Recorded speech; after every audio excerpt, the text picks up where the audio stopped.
তিন নাম্বার হচ্ছে রাসূল সাল্লাল্লাহু আলাইহি ওয়াসাল্লাম এবং জিবরাইল আলাইহিস সালাম যৌথভাবে কোরআন রিভিশন করতেন। খুব ইন্টারেস্টিং।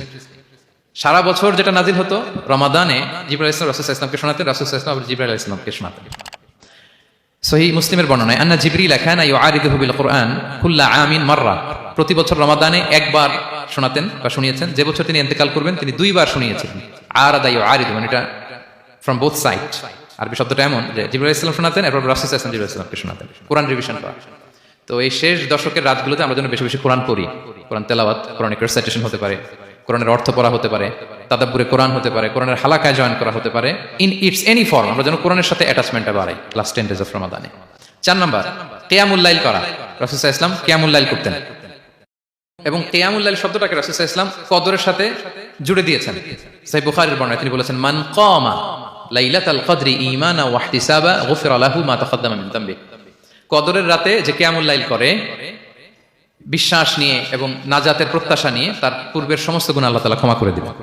তাহলে কিয়ামুল লাইলটা রাসূল সাল্লাল্লাহু আলাইহি ওয়াসাল্লাম বিশেষভাবে কদরের রাতের সাথে সম্পৃক্ত করেছেন। আমরা যেন প্রতি রাতে কিয়ামুল লাইল করি, লম্বা সময় যেন দাঁড়িয়ে থাকি, লম্বা সময় কোরআনিক রিসাইটেশন করি দাঁড়িয়ে থেকে, লম্বা সময় রুকু, লম্বা সময় সিজদা, স্পেশালি সিজদা। আখরাবু মা ইয়াকুনুল আবদু মির রাব্বিহি ওয়া হুয়া সাজিদ ফাআকসিরু ফিহি দুআ। বান্দা যখন সিজদায় থাকে আল্লাহ সবচেয়ে কাছে থাকে। তো আমরা তো আল্লাহর সবচেয়ে কাছে যেতে চাই এই ক্রিম টাইমটাতে, কি বলেন? আমরা যেন লম্বা সময় সিজদাতে থাকি। আম্মা জান আয়েশা রাদিয়াল্লাহু তাআলাকে জিজ্ঞেস করা হয়েছিল যে হে আম্মা জান, রাসূল সাল্লাল্লাহু আলাইহি ওয়াসাল্লামের কিয়ামুল লাইল কেমন ছিল, কিভাবে কিয়ামুল লাইল করতেন? আম্মা জান আয়েশা দেখেন ওনার এক্সপ্রেশনটা কত সুন্দর। তিনি বলেছেন ফালা তাসআল আন হুসনিহিন্না ওয়া তুলিহিন্না। রাসূল সাল্লাল্লাহু আলাইহি ওয়াসাল্লামের কিয়াম যে কত সুন্দর ছিল, কত লম্বা ছিল, আমায় জিজ্ঞেস করুন, আমি বলতে পারবো না। আমরা অনেক সময় যখন খুব বেশি চমৎকার কিছু হয় তো আমরা কি বলি, ভাই এত সুন্দর ছিল আমি বোঝাতে পারবো না, এরকম বলি না যে এত অসাধারণ আমি বলে বোঝাতে পারবো না। বাংলাতেও কিন্তু আমরা বলি এত চমৎকার বলে বোঝাতে পারবো না, শব্দের গুণনে ভাষার গুণনে আমি ফুটিয়ে তুলতে পারবো না। আমাদের আয়েশা এটাই বলেছিলেন ফালা তাসআল আন হুসনিহিন্না ওয়া তুলিহিন্না। রাসূল সাল্লাল্লাহু আলাইহি ওয়াসাল্লামের রাতের নামাজ কিয়ামুল লাইল যে কত সুন্দর ছিল, কত দীর্ঘ ছিল, লম্বা ছিল, আমায় জিজ্ঞেস করো না, আমি বলে বোঝাতে পারবো না। সুবহানাল্লাহি ওয়া বিহামদিহি। আমরা যেন লম্বা সময় কিয়ামুল লাইল করি। 5 নম্বরে রাসূল সাল্লাল্লাহু আলাইহি ওয়াসাল্লাম দোয়া করতেন।